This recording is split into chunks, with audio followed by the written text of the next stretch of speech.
because this is a how-to session as well as a Q&A session, I wanted to unify our purpose.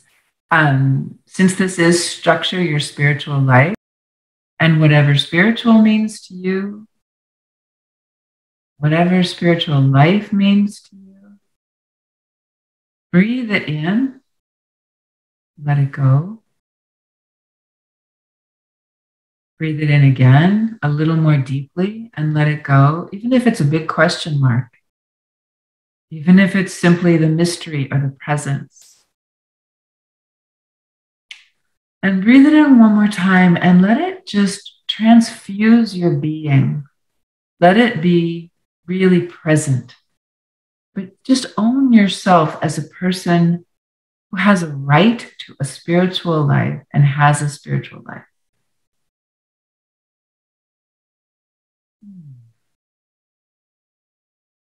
Okay, so that's part one of what I wanted to do. And part two is I wanted to explain what I mean by the spiritual life based on my blog post about this, which I will put in the chat so that you can follow it if you would like to. And I just want to say that the idea of structuring your spiritual life, first of all, may sound strange because people think of spirit as sort of over here and mushy and kind of not structured. And then there's structure, which is usually something we associate with work and discipline and obligations to other people.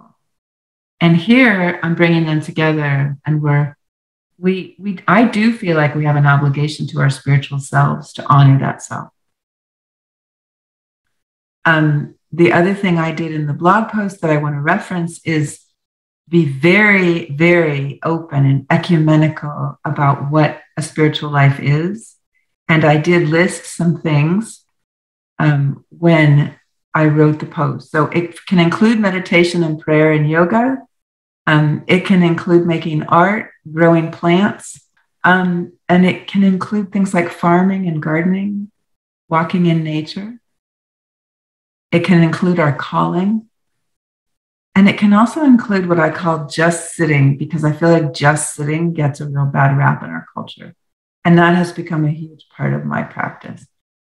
And I think that the third thing I want to say is that the instructions for structuring your spiritual life include don't worry about it.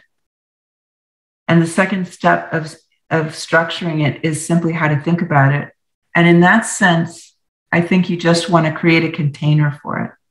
But it's like, don't worry about it. You do have one. It's okay to structure it. And structuring it really just means creating a container. And we do that first in our minds. And then second, we do that in our calendar. We have to allow ourselves to take the step of going to the calendar. I do advocate that you start small and make it manageable. And I do offer some troubleshooting in that blog post. And that's all I wanted to do in the recorded portion of this.